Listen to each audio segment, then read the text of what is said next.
Hello दोस्तों, welcome back to my channel Himanshu classes again. दोस्तों, नियोजित शिक्षकों की सक्षमता परीक्षा 2 का आयोजन होने जा रहा है। दोस्तों, इसके लिए 26 अप्रैल से 4 मई तक आवेदन लिए जाएंगे।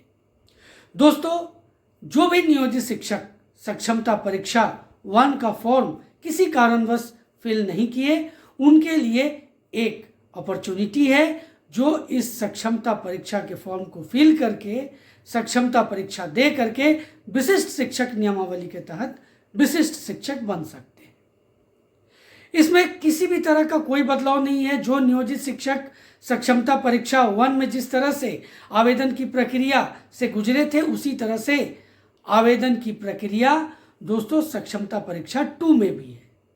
इसमें एक महत्वपूर्ण बात मैं आपको और बता दूं दोस्तों, वैसे नियोजित शिक्षक जिन्होंने सक्षमता परीक्षा 1 का एग्जाम के लिए फॉर्म तो फिल किया, लेकिन दोस्तों वो किसी कारणवश एग्जाम नहीं दे सके, उन सब का दोस्तों सक्षमता परीक्षा 2 में जो परीक्षा शुल्क है उससे उनको मुक्त किया गया है। यानी उन्हें परीक्षा शुल्क अदा नहीं करने की आवश्यक जरूरत है। वो परीक्षा शुल्क उनको नहीं देना होगा। दोस्तों, सबसे बड़ा सवाल जो मैं लेकर के आज आपके बीच में उपस्थित हूं, आपके द्वारा पूछे भी गए हैं और इन दिनों चर्चा का विषय भी है।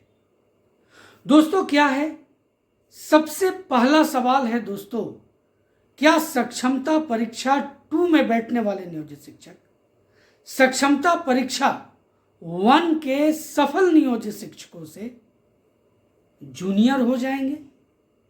क्या सक्षमता परीक्षा 1 वाले सीनियर होंगे और सक्षमता परीक्षा 2 वाले जूनियर होंगे? बड़ा सवाल है दोस्तों। दूसरा सवाल है वो यह है कि दोस्तों, आखिर सक्षमता परीक्षा के बाद विशिष्ट शिक्षक बनने में जो नियोजित शिक्षकों को जो प्रक्रिया से गुजरना पड़ा है, उसमें आखिर सीनियर जूनियर का क्या पैमाना हो सकता है? क्या पैमाना है? तीसरा सवाल है कि क्या जो अपने आप को बिल्कुल सेफ समझ रहे थे सक्षमता परीक्षा 1 में अधिक अंक लाने वाले, वो अपने आप को बिल्कुल सेफ समझ रहे थे कि उन्हें तो अब शहरी क्षेत्र ही मिलेगा, क्या उस पर अब प्रश्न चिन्ह लग जाएगा? इन सभी प्रश्नों को लेकर के मैं आज आपके बीच में उपस्थित हूं। दोस्तों, बहुत ही महत्वपूर्ण वीडियो है। दोस्तों, इस वीडियो को ज़्यादा से ज़्यादा शेयर करें ताकि बाकी शिक्षक भी इससे लाभान्वित हो सके। जिनके अंदर किसी भी तरह का संशय है वो दूर हो सके। चैनल पर नए हैं या अभी तक चैनल को सब्सक्राइब नहीं किया है तो चैनल को सब्सक्राइब कर लें। दोस्तों, वीडियो अच्छा लगे तो लाइक करना बिल्कुल भी न भूलें। दोस्तों, आप जानते हैं इस चैनल पर आपको न सिर्फ महत्वपूर्ण इंफॉर्मेशन से अवगत कराया जाता है, महत्वपूर्ण बातों से अवगत कराया जाता है, बल्कि प्रधान शिक्षक परीक्षा की तैयारी भी कराई जा रही है। तो दोस्तों, चलिए पहले प्रश्न पर आते हैं। पहला प्रश्न मैंने आपके बीच में क्या रखा कि क्या सक्षमता परीक्षा पास करने वाले जो नियोजित शिक्षक हैं 1 वाले, सक्षमता परीक्षा 1 वाले जो पास किए हैं नियोजित शिक्षक, वो सक्षमता परीक्षा 2 में जो बैठने वाले नियोजित शिक्षक हैं और जब वो सफल हो जाएंगे तो उनसे सीनियर होंगे? तो बड़ा सवाल मैं आपको बता दूं, जैसा आप जान रहे हैं कि 26 अप्रैल से 4 मई तक आवेदन लिए जा रहे हैं। दोस्तों, इसके एग्जामिनेशन की भी बात आई है। मई के दूसरे सप्ताह में एग्जामिनेशन का आयोजन कर दिया जाएगा, इसकी प्रबल संभावना है। तो दोस्तों, हो सकता है 15 से 20 दिन के अंदर इसका रिजल्ट भी सामने आ जाएगा। और एक बड़ी बात सामने आ रही है दोस्तों, अब कितनी सच्चाई है ये तो आने वाला वक्त बताएगा, कि सक्षमता परीक्षा 1 और सक्षमता परीक्षा 2 इन दोनों की काउंसलिंग शायद एक साथ करवाई जाएगी। और जब तक आप विद्यालय में योगदान नहीं कर लेते, तब तक आप सीनियर जूनियर का पैमाना नहीं निर्धारित कर सकते। कौन सीनियर होगा, कौन जूनियर होगा, ये आप निर्धारण नहीं कर सकते। जिस तरह से बीपीएससी टीआरई 1 वाले बीपीएससी टीआरई 2 वाले से सीनियर है। दोस्तों यहां वो पैमाना नहीं होने जा रहा है। यहां जिस तरह की स्थिति उत्पन्न हो गई है, जैसा कि आप जानते हैं कि ये सक्षमता परीक्षा 1 में जो सफल नियोजित शिक्षक हुए थे उनका काउंसलिंग होना था, लेकिन चुनाव आयोग से परमिशन नहीं मिला दोस्तों शिक्षा विभाग को। और अब ये बिल्कुल निश्चित हो गई है कि जो काउंसलिंग होगा वो लोकसभा इलेक्शन के बाद ही होगा। तो इस बीच में ये प्रोसेस भी, अगर सक्षमता परीक्षा 2 का भी प्रोसेस पूरा हो जाता है तो निश्चित ही जान लीजिए कि दोनों की काउंसलिंग एक साथ हो सकती है, ज्वाइनिंग एक साथ हो सकती है।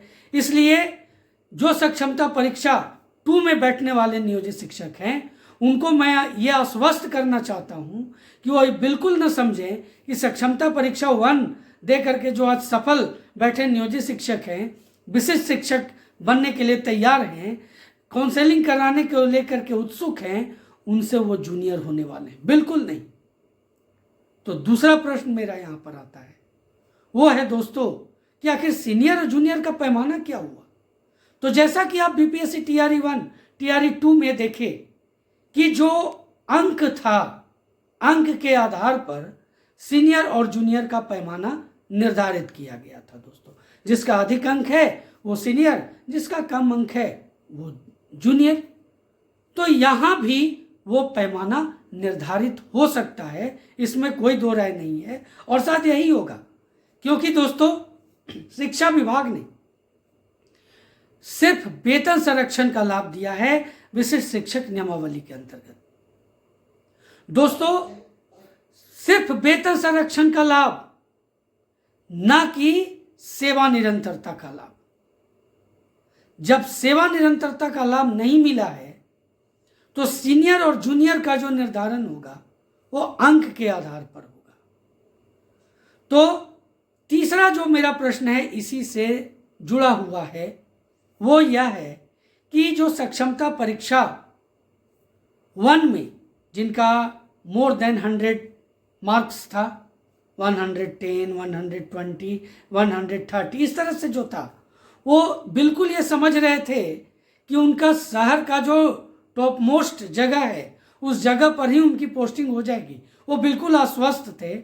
तो उनके लिए एक चिंता का विषय ये है दोस्तों कि सक्षमता परीक्षा 1 और 2 का अगर काउंसलिंग एक साथ हुआ, नियुक्ति एक साथ हुई, तो निश्चित ही सक्षमता परीक्षा 2 में भी टॉपर होंगे। और इस तरह से जो दावेदारी है वो बंट जाएगी। और जब दावेदारी बंटेगी तो इसमें दोस्तों जिनका ज़्यादा मार्क्स होगा उन्हीं को वो जगह मिलेगा। और वो सक्षमता 1 वाले भी हो सकते हैं, सक्षमता 2 वाले भी हो सकते हैं।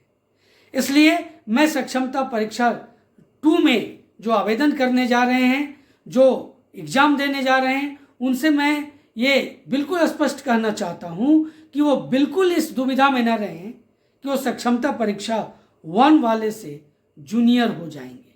ऐसा नहीं हो सकता है, मेरा ऐसा मानना है। बाकी तो शिक्षा विभाग कुछ भी निर्णय ले सकती है, और ये तो जब पत्र शिक्षा विभाग के द्वारा दोस्तों जब निर्गत होगा तब और बातें साफ हो जाएंगी। अभी मैं यही कह सकता हूँ, अभी ऐसी कोई संभावना नहीं है। मेरी समझ से दोस्तों, मेरे समझ से दोनों की काउंसलिंग एक साथ होगी और दोनों की नियुक्ति एक साथ होगी।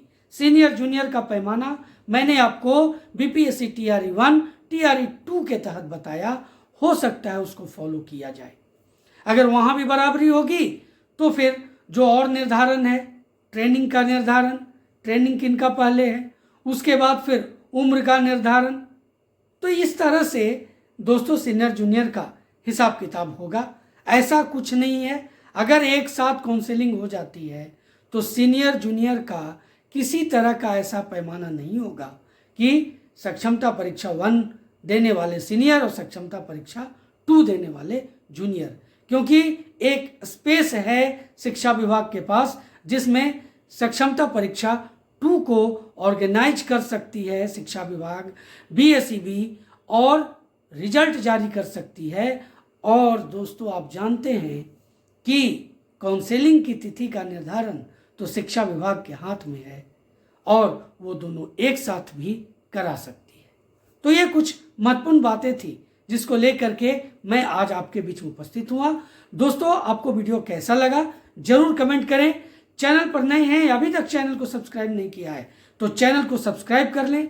दोस्तों वीडियो को ज़्यादा से ज़्यादा शेयर करें। एक बार फिर मैं कह रहा हूँ, ज़्यादा से ज़्यादा शेयर करें ताकि जो सक्षमता परीक्षा 1 दे करके जो सफल होकर के बैठे हुए हैं उनको भी इसका लाभ मिल सके, और जो सक्षमता परीक्षा 2 देने वाले हैं उनके अंदर भी जो दुविधा है वो दूर हो सके। तो दोस्तों मिलते हैं अगले वीडियो में, तब तक के लिए जय हिंद।